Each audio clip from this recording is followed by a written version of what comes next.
Video के साथ में। और ये जो है हिंदी में हम बोलते हैं इस बुक को समष्टि अर्थशास्त्र, और समय इंग्लिश में बोलते हैं माइक्रो इकोनॉमिक्स। ठीक है, तो आज हम जो है समष्टि अर्थशास्त्र के पहले चैप्टर की बात करने वाले हैं। तो पहले चैप्टर का नाम है समष्टि अर्थशास्त्र की अवधारणा। तो चलिए शुरू करते हैं। पर आपको कुछ भी चीज़ समझ में नहीं आती है तो आप कमेंट ज़रूर कीजिएगा। चलिए शुरू करते हैं। वस्तुओं का वर्गीकरण, ये पहला हमारा टॉपिक है।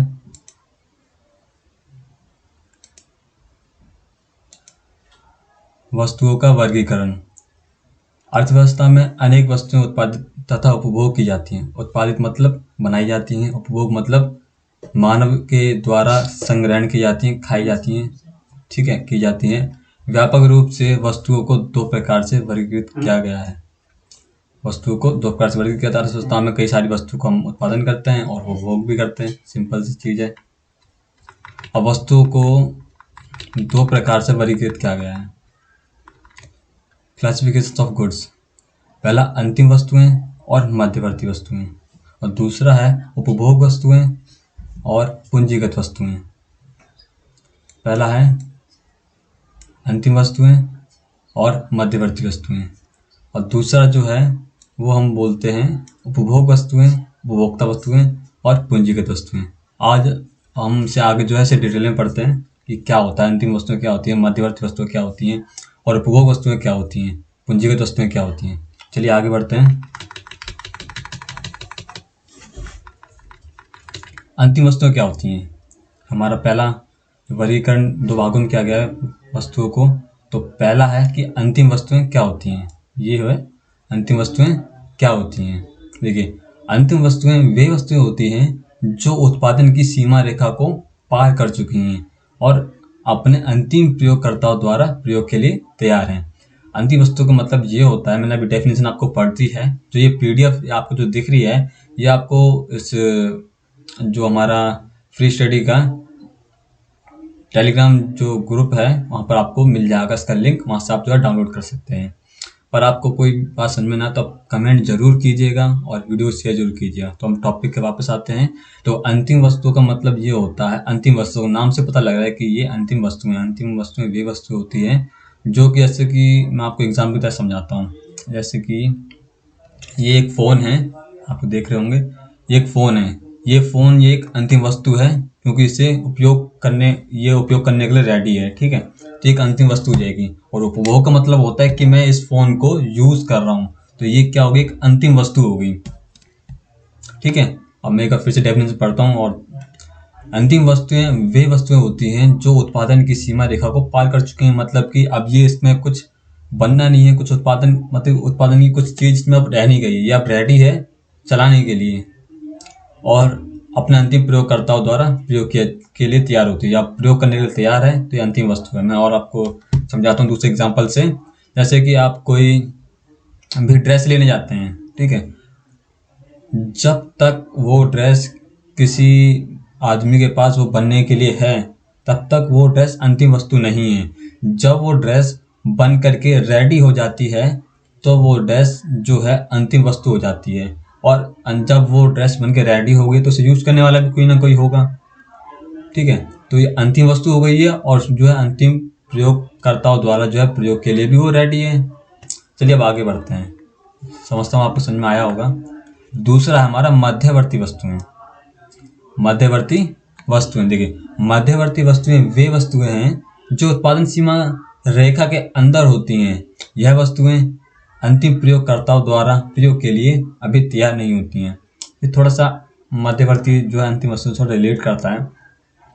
मध्यवर्ती वस्तुओं में ये होता है कि आपने कोई ड्रेस बनने के लिए दी है, ठीक है, और जब आपने ड्रेस बनने के लिए दे दी, जब वो ड्रेस बन रही है तो उस टाइम वो मध्यवर्ती वस्तु है। मतलब कि उसका भी जो उत्पादन सीमा है उस उत्पादन सीमा के भी अंदर है। मतलब अभी उसमें कुछ ना कुछ उत्पादन हो रहा है, उसमें कुछ ना कुछ अभी जो आपने कपड़ा दिया है इस ड्रेस बनने के लिए, उस कपड़े से अभी ड्रेस बनाई जा रही है। यह वस्तु अंतिम प्रयोगकर्ताओं द्वारा प्रयोग के लिए जो है तैयार नहीं है, रेडी नहीं है।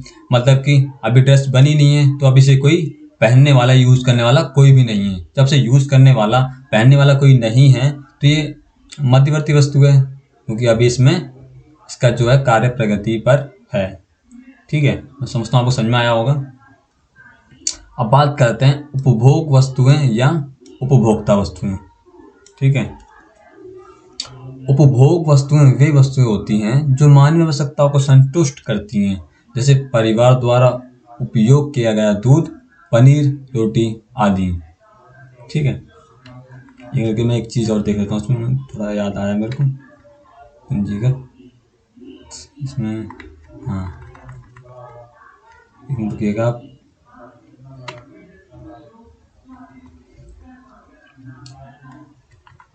तो सही है सब कुछ। हाँ, तो हम बात कर रहे थे उपभोग वस्तुओं की। उपभोग वस्तुएं या हम बोलते हैं इसे उपभोक्ता वस्तुएं। देखिए, उपभोक्ता वस्तुएं वे वस्तुएं होती हैं जो मानवीय आवश्यकताओं को संतुष्ट करती हैं, जैसे परिवार द्वारा उपयोग किया गया दूध और पानी, पनीर, रोटी, ब्रेड, कुछ भी ले सकते हैं आप लोग।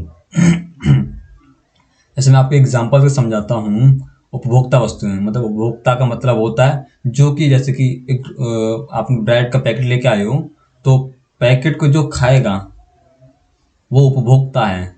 ठीक है, तो उपभोक्ता वस्तु क्या हुई? जो उपभोक्ता खाएगा, क्या? ब्रेड। ब्रेड क्या हो गया? एक उपभोक्ता वस्तु हो गया। तो उपभोक्ता वस्तु क्या? ब्रेड, जो मानवीय आवश्यकताओं को संतुष्ट करती है। आप जो है ब्रेड क्यों खा रहे हैं? आपको भूख लगी है तो आपने ब्रेड खाया, तो आप जब आपका पेट भर जाएगा ब्रेड से तो आप संतुष्ट हो जाओगे उससे। तो यही चीज़ में बोली गई है कि उपभोक्ता वस्तुएं मतलब कि ब्रेड वे वस्तुएं होती हैं जो मानवीय आवश्यकताओं को संतुष्ट करती हैं, जैसे परिवार द्वारा उपयोग किया गया दूध हो गया, पनीर हो गया, रोटी हो गया, चावल हो गया, कुछ भी चीज़ जो कि मानवीय आवश्यकताओं को संतुष्ट करती है। ठीक है, अब जो है उपभोग वस्तुओं को हमने जो है 4 श्रेणियों में बांट दिया है। चलते फटाफट। देखिए, जो उपभोक्ता वस्तुएं होती हैं, उपभोक्ता वस्तुएं इन्हें हम जो है 4 श्रेणियों में बांट दिया है। ठीक है, जो 4 श्रेणी कौन कौन सी हैं? पहला है टिकाऊ वस्तुएं, फिर है अर्ध टिकाऊ वस्तुएं, फिर है गैर टिकाऊ वस्तुएं, फिर है अभौतिक वस्तुएं या सेवाएं। फिर 4th पॉइंट है, मैं आपको जिसे जो है बड़े ध्यान से समझाऊंगा, आपसे समझना। ठीक है, पहले हम बात करते हैं पहला जो श्रेणी है, इसकी 4 श्रेणियों में बांटा गया, पहला, दूसरी और 4th। तो पहला है टिकाऊ वस्तुएं। टिकाऊ वस्तुएं क्या होती हैं? देखिए, टिकाऊ उपभोक्ता वस्तुएं क्या होती हैं? देखिए, टिकाऊ उपभोक्ता वस्तुएं वे वस्तुएं होती हैं जिनका जो उपयोग है कई वर्षों तक किया जाता है, जैसे कि टीवी, फ्रिज। आप जैसे कि आपको जब कोई क्वेश्चन आता है ना, तो आपको उसे पढ़ के भी कर सकते हो। ठीक है, आपको कोई क्वेश्चन आया पेपर में, आपको कोई क्वेश्चन मतलब पेपर में छोड़ना नहीं है, और उससे सारे क्वेश्चन, कोई क्वेश्चन आपको पेपर में इसलिए नहीं छोड़ना है। कई बार ऐसा होता है कोई क्वेश्चन में करेक्शन होती है, वो करेक्शन नहीं कराई जाती है और वो क्वेश्चन गलत होता है, तो आपको उसका पूरा नंबर मिलता है अगर आपने क्वेश्चन अटेम्प्ट किया है। पहला कारण ये होता है। दूसरा कारण ये है कि, देखो मैं आप समझाता हूँ। देखो, टिकाऊ वस्तु, टिकाऊ मतलब कि जो टिकने वाली वस्तु क्या होती है? जो कि लंबे समय तक चलेगी। आप ये समझ में आ गया। वस्तु की बात कर रहे हैं कोई भी वस्तु ले लेते हैं, तो आपसे बना कर भी लिख सकते हैं कि टिकाऊ वस्तुएं वे वस्तुएं होती हैं जो लंबे समय तक टिकती हैं, तो इसमें भी आपको नंबर मिल जाएगा। ठीक है, बहुत सिंपल सी डेफिनेशन बना सकते हैं आप इसकी। अब टिकाऊ वस्तु को हम अच्छे से समझ लेते हैं कि टिकाऊ उपभोग वस्तुएं होती क्या हैं। देखो, टिकाऊ उपभोग वस्तुएं वे वस्तुएं होती हैं जिनका उपयोग कई वर्षों तक किया जाता है, जैसे कि फ्रिज हो गया, टीवी हो गया। मतलब कि सिंपल सी फंडा है कि टिकाऊ वस्तुएं वो हो जाएंगी जो कि लंबे समय तक चल रही हैं, मतलब कि कई वर्षों तक हम उसे यूज़ कर रहे हैं। जैसे कि आपने कंप्यूटर हो गया, लैपटॉप हो गया, फ़ोन हो गया, जो भी चीज़ आपके लंबे समय तक चलती है। जैसे कि आपको क्वेश्चन आता है, एग्जाम्पल देना है, तो सीधी सी बात है, सोच लो जो 1 से 2 साल चलिए, फ्रिज हो गया, टीवी हो गया, वॉशिंग मशीन हो गया, तो आपको एग्जाम्पल में देना है और सिंपल सी चीज़ है, तो आपको बताना क्या, बड़ी सिंपल चीज़ है। अब दूसरी बात कर लेते हैं अर्ध टिकाऊ वस्तुएं। बड़ा सिंपल चैप्टर है, ज़्यादा कठिन नहीं है। कठिन तो नहीं है, थोड़ा बहुत है, जो भी है देखते हैं। चलो, अर्ध टिकाऊ उपभोग वस्तुएं क्या होती हैं? लो, अर्ध टिकाऊ उपभोग वस्तुएं वे वस्तुएं होती हैं जिनका उपयोग 1 वर्ष या उससे कुछ अधिक समय के लिए किया जाता है, जैसे कि कपड़े, फर्नीचर आदि। अर्ध टिकाऊ वस्तुएं, देखो, अब हमने पढ़ा टिकाऊ वस्तुएं जो कि कई सालों तक हम यूज करते हैं। अर्ध टिकाऊ, अर्ध में से होता है, देखो अर्ध का मतलब होता है आधा, ठीक है। जो वस्तु 2 साल तक यूज हो रही है उसका आधा क्या होगा, 1 साल, मतलब अर्ध टिकाऊ। अर्ध टिकाऊ उपभोग वस्तुएं, देखिए अर्ध, यहाँ पे थोड़ा करेक्शन हो गया तो अब थोड़ा ऐसे अर्ध कर लेना, ठीक है। अर्ध टिकाऊ वस्तुओं वे वस्तुएं होती हैं जिनका उपयोग हम 1 वर्ष या उससे कुछ अधिक समय के लिए किया जाता है, जैसे कि कपड़े जो होते हैं, ठीक है। कपड़े हम लेके आए तो 1 साल के बाद, 1 साल तो चल जाएंगे, 1 साल के बाद वो फट जाएंगे, कुछ हो जाएगा, तो ये अर्ध टिकाऊ वस्तुएं होगी जो कि ज़्यादा लंबे समय तक नहीं चलती हैं। फर्नीचर हो गया आपका, जो कि चीज़ें ज़्यादा लंबे समय तक नहीं आती हैं यूज़ में, वो वस्तु आती हैं आपके अर्ध टिकाऊ उपभोग वस्तुओं में, ठीक है। अब बढ़ते हैं हम लोग आगे।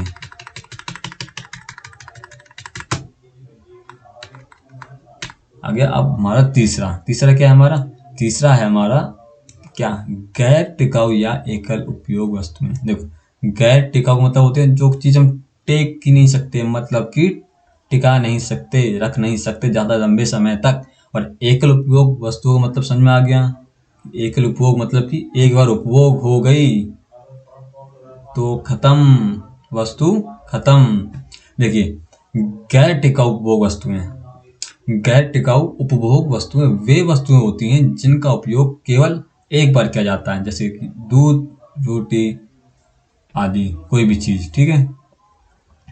अब ये एकल उपभोग वस्तु कैसे होगी, देखो एकल उपभोग वस्तु ऐसी हो गई, आपने रोटी ली, आपको भूख थी, आपने खा ली। जब रोटी आपने खा ली तो उपभोग वस्तु मतलब कि एकल टिकाऊ इसलिए क्योंकि आपने अब रोटी खा ली, अब कहाँ आपके पेट में है ना, अब मतलब से कोई रख तो सकते नहीं आप उसे, तो मतलब कि यही चीज़ होती है एकल उपभोग वस्तु का मतलब यही होता है इसमें, ताकि कोई भी चीज़ का लंबे समय तक नहीं रख सकते हैं आप, जो है चीज़ को अपने यूज़ जो है तुरंत किया जाता है इसमें। कोई भी चीज़ जैसे दूध हो गया, आप दूध लेके आए, इसे लंबे समय थोड़ा रखोगे, सालों साल तक आप इसे तुरंत यूज़ करोगे, ठीक है। अब गैर टिकाऊ मतलब ये होता है, गैर टिकाऊ मतलब सिंपल सा, गैर टिकाऊ वस्तुएं वे हो, गैर टिकाऊ मतलब है जिसे आप नहीं, जो वस्तुएं टिकाऊ नहीं होती हैं उसे हम गैर टिकाऊ कहते हैं, सिंपल सी चीज़ है। चलो आगे बढ़ते हैं। जो चीज़ ज़्यादा लंबी नहीं है उन्हें ज़्यादा समय नहीं देते हैं। वैसे मैं थोड़ा ज़्यादा समय दे रहा हूँ ताकि आप समझ जाएं, क्योंकि आपके पेपर आ गए हैं।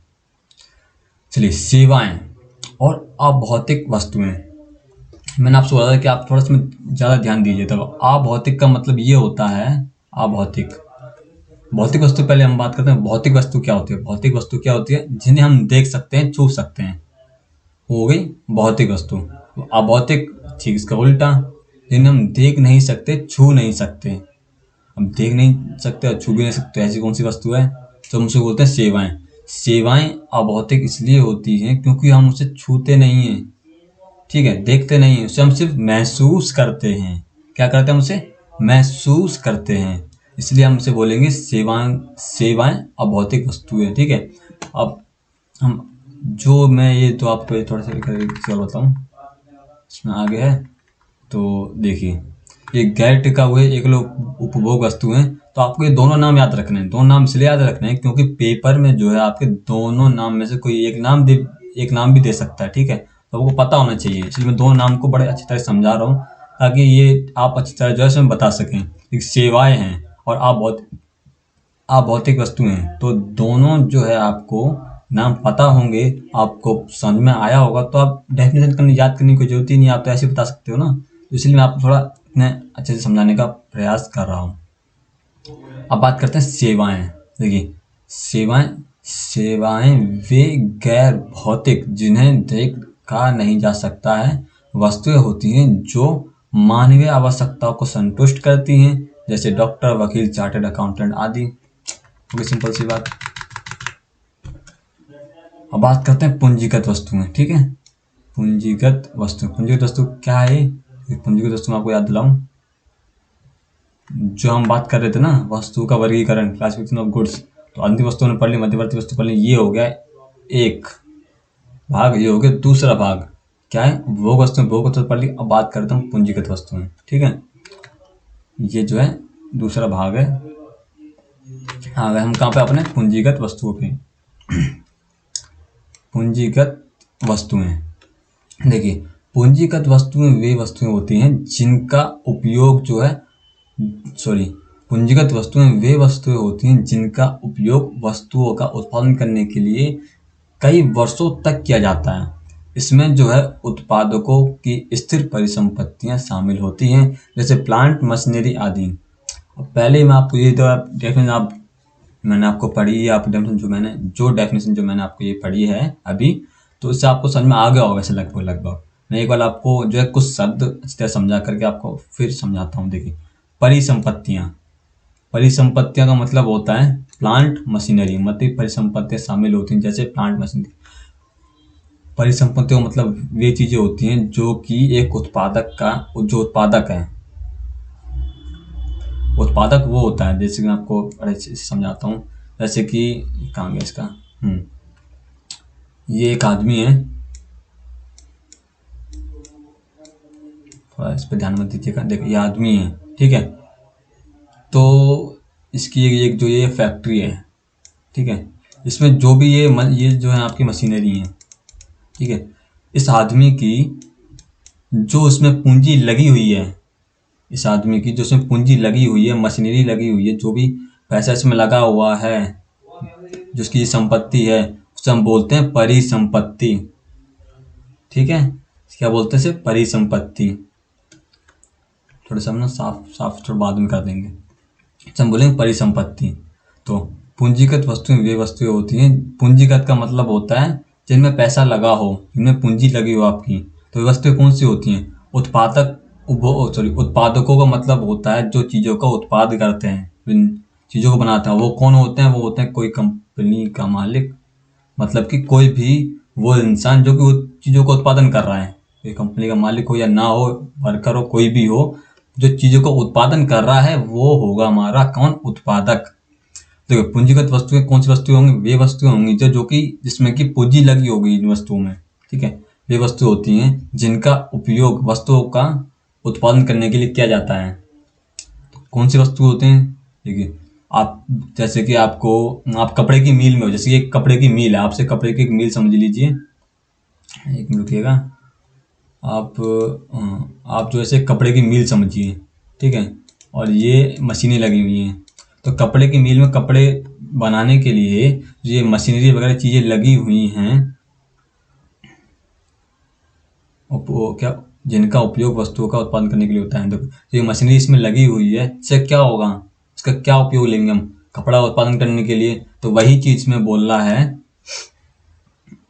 हाँ, तो वही चीज़ में बोला कि जिनका उपयोग वस्तुओं का उत्पादन करने के लिए कई वर्षों तक किया जाता है। मशीनरी जो चीज़ें होती हैं, ये चीज़ें लंबे समय तक, कई वर्षों तक, मतलब कि लॉन्ग टर्म इन्वेस्टमेंट की जाती है। मशीनरी जो होती है लॉन्ग टर्म इन्वेस्टमेंट का भाग होती हैं ये, क्योंकि मशीनरी एक बार लगाई जाती है, बार बार नहीं लगाई जाती। एक बार लगाती है मशीनरी तो आप उससे 2 से 3-4 साल जो भी आप जितना तक आप इसे यूज़ करेंगे, जब तक कोई नई टेक्नोलॉजी उसके अंदर नहीं आती है, क्योंकि टेक्नोलॉजी के साथ बदलना पड़ता है। तो जिनका जो उपयोग है वस्तु को उत्पादन करने के लिए हो रहा है, ठीक है, कई वर्षों तक किया जाता है। किसका उपयोग? मशीनरी का उपयोग। इसमें जो उत्पादकों की स्थिर परिसंपत्तियों का शामिल होते हैं। तो ये रही आप इनकी परिसंपत्तियां जो भी शामिल होती हैं।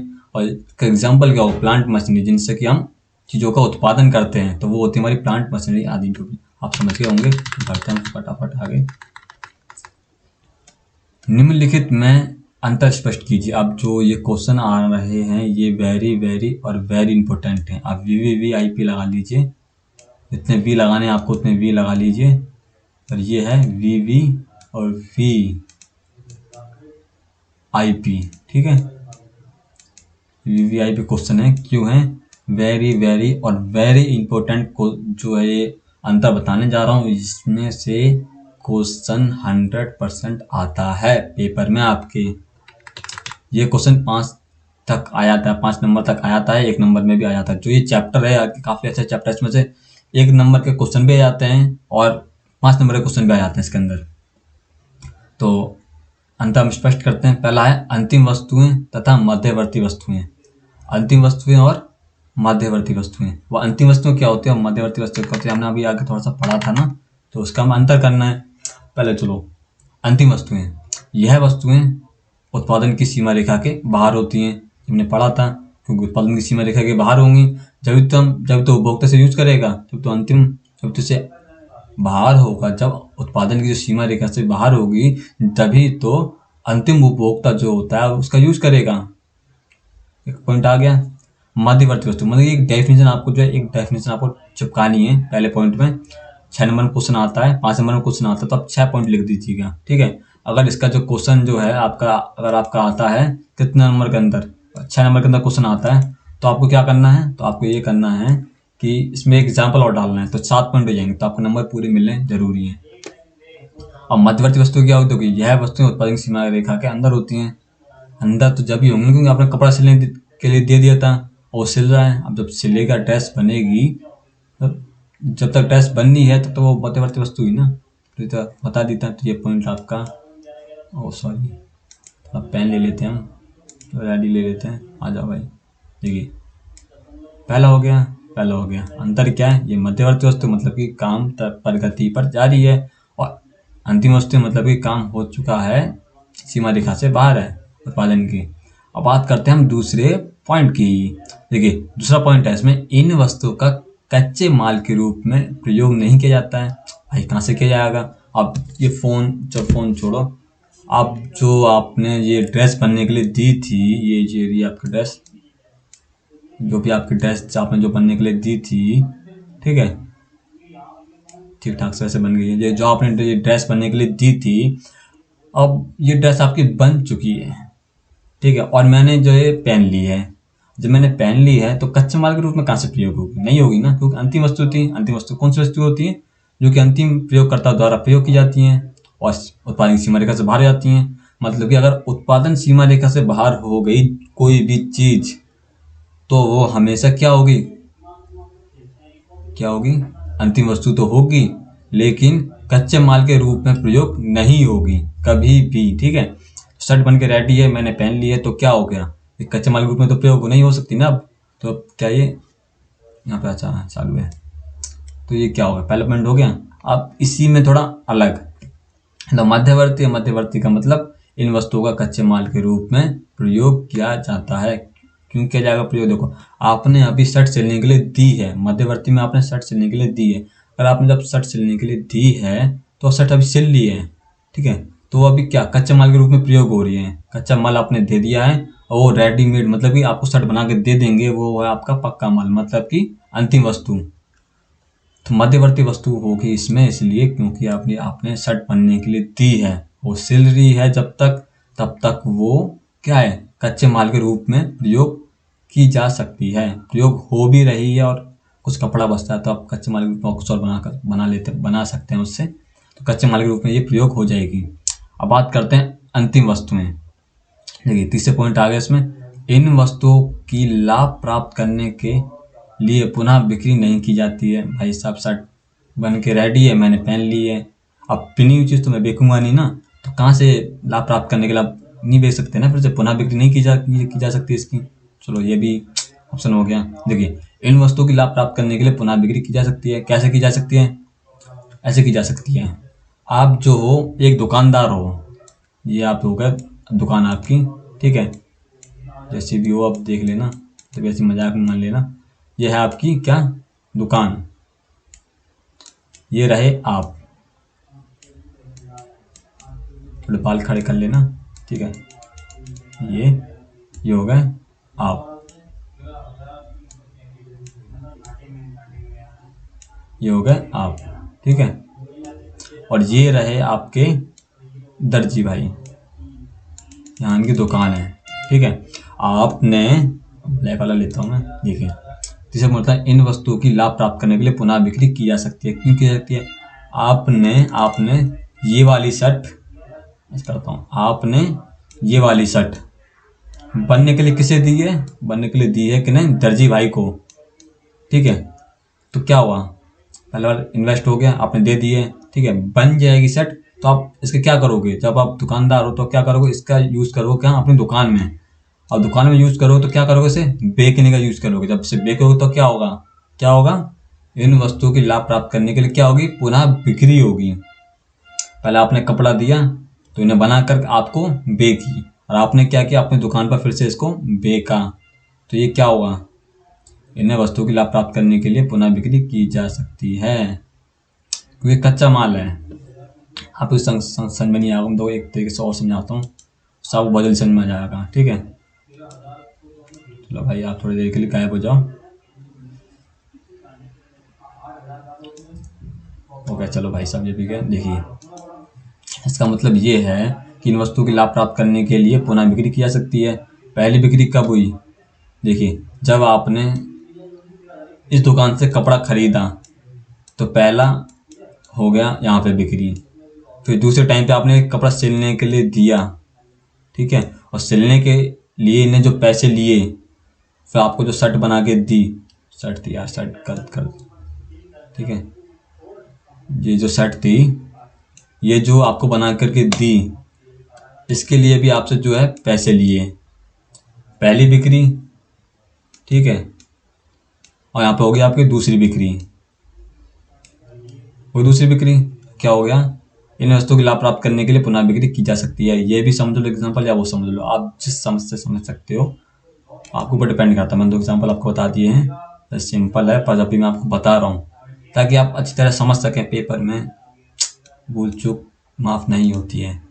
3 साल के अंदर आप एक साल का पूरा 3 घंटे के अंदर आपको उगलना है आपको ठीक से जो है बताना है पेपर में।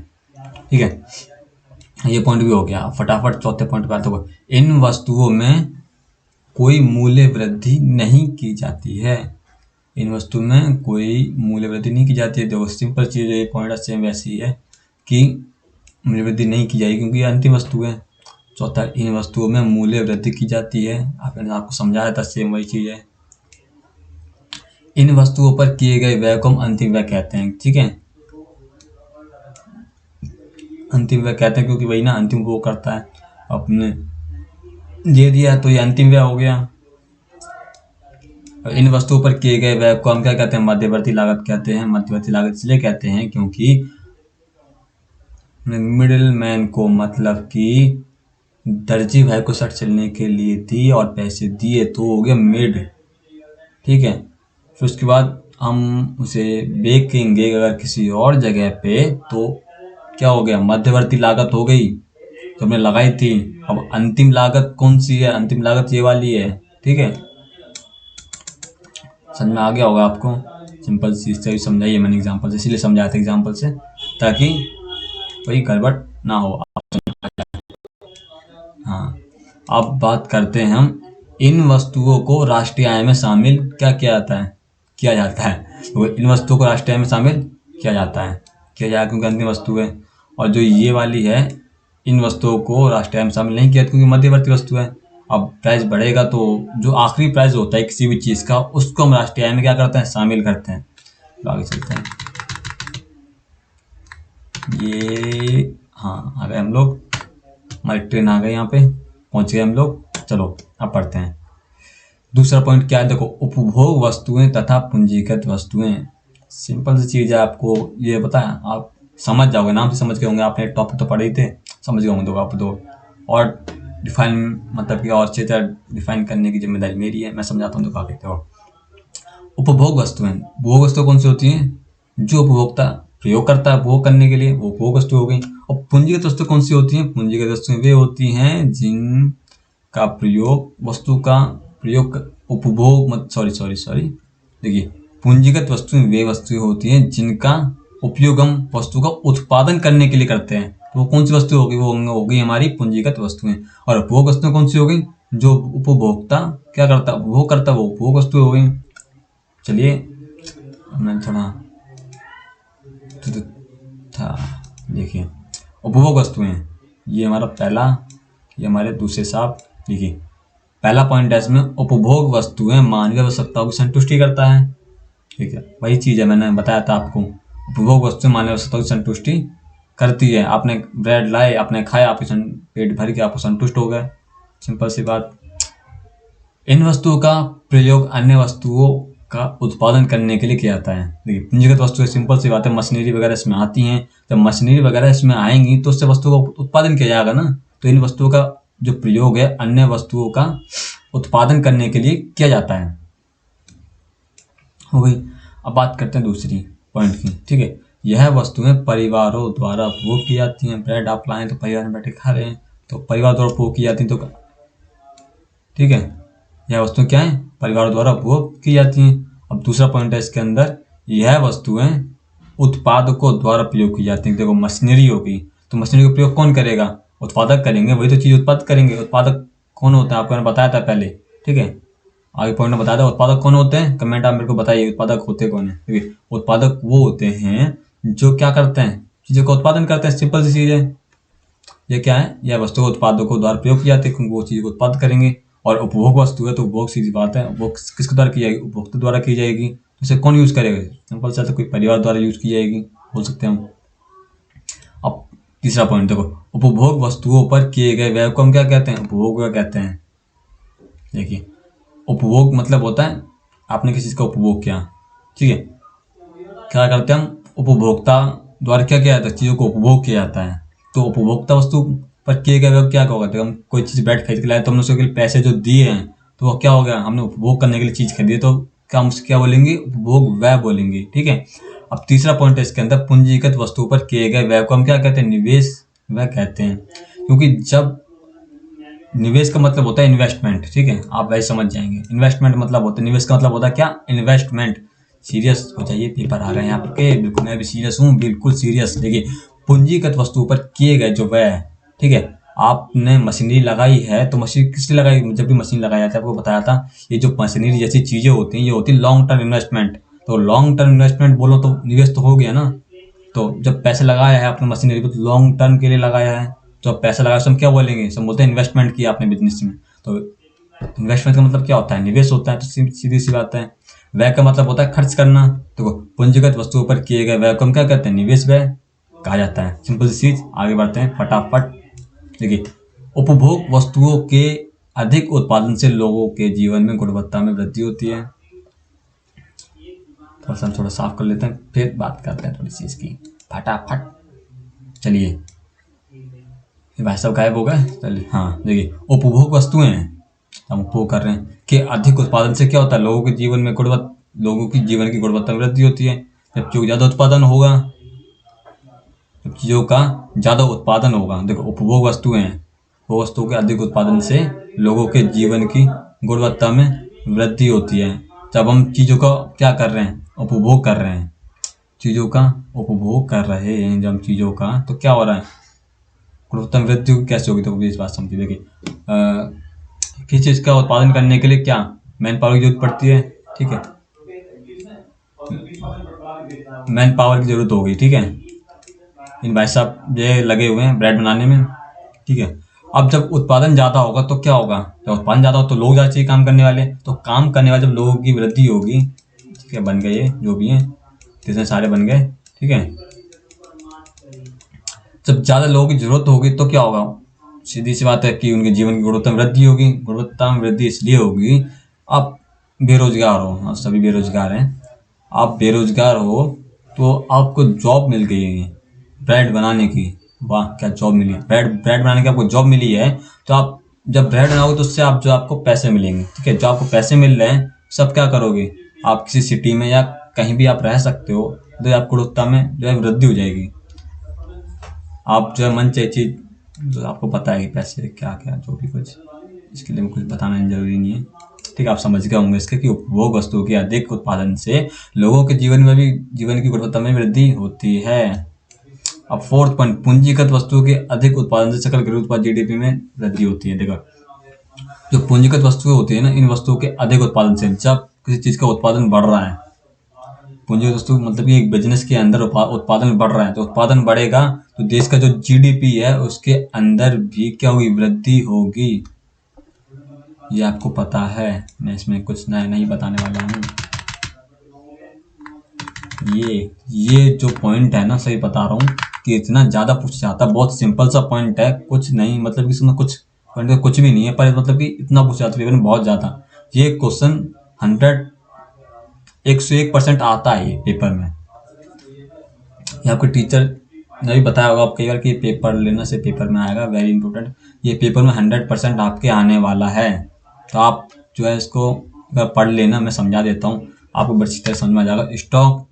स्टॉक तथा प्रवाह में अंतर। प्रवाह आ गए हम लोग, नीचे आ गए। देखिए स्टॉक क्या होता है, स्टॉक क्या होता है देखो, और प्रवाह क्या होता है देखो, जल्दी से देखो। पहला पॉइंट, स्टॉक क्या होता है देखो, स्टॉक से अभिप्राय समय के एक निश्चित बिंदु पर मापी जाने वाली मात्रा है। अगर आप डेफिनेशन पढ़ लो, आप बोल रहा हूँ, ठीक है। स्टॉक क्या है देखो, स्टॉक से अभिप्राय किससे है, स्टॉक से अभिप्राय समय के एक निश्चित बिंदु पर मापी जाने वाली जो मात्रा है उससे है। और प्रवाह क्या है देखो, प्रवाह से अभिप्राय किससे है, प्रवाह से अभिप्राय समय की एक विशेष अवधि में मापी जाने वाली मात्रा है। डेफिनेशन पढ़ ली ना आपने, अब मैं से डिफाइन करता हूँ, आपको समझाता हूँ क्या है क्या ये, ठीक है। देखिए स्टॉक सिंपली मतलब क्या होता है, ये हमारा यहाँ बनाना जरूरी है मेरे को समझाने के लिए। देखो ये और ये हो गई आपकी क्या,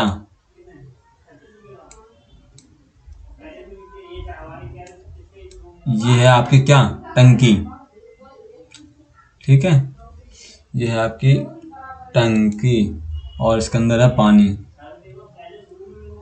कलर का होता है क्या, हाँ आ गया ना कलर।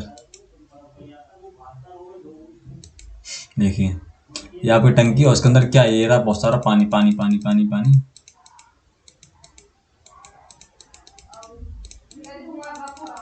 ठीक है। और ये वापस आता हूँ अपने जिस पे थे, और ये जो है आपका जो भी मोटर वगैरह है, ठीक है। यहाँ से आपके जो है पानी भर रहे हैं, ये मैंने ऐसे बना दिया आपके लिए। अब मैं बता देता हूँ, देखिए स्टॉक, ठीक है। स्टॉक बात करते हैं, देखो स्टॉक से अभिप्राय क्या है, देखो स्टॉक से अभिप्राय समय के एक निश्चित बिंदु पर मापी जाने वाली मात्रा से है, समय के एक निश्चित बिंदु पर मापी जाने वाली मात्रा से है। देखो ये मोटर है, इस मोटर ने इसमें जो है पानी भर दिया, जब पानी भर दिया तो एक समय के एक निश्चित बिंदु कब हुआ, जब ये टंकी भर गई, ठीक है। और माप जारी मात्रा है कि एक समय के निश्चित बिंदु कब हुआ, जब ये टंकी भर गई, ठीक है। तो स्टॉक का मतलब सीधी सी बात है, हमने पानी को इस टंकी में स्टोर कर लिया, मतलब कि स्टॉक कर लिया इसका, ठीक है। और समय के एक निश्चित बिंदु कब होगा, जब ये हमारा भरा है। तो जब ये भरा है तो ये हमारी क्या हो गई, बिंदु हो गई, ठीक है दोस्त। तो दोस्तों अब कुछ दिक्कत आ गई है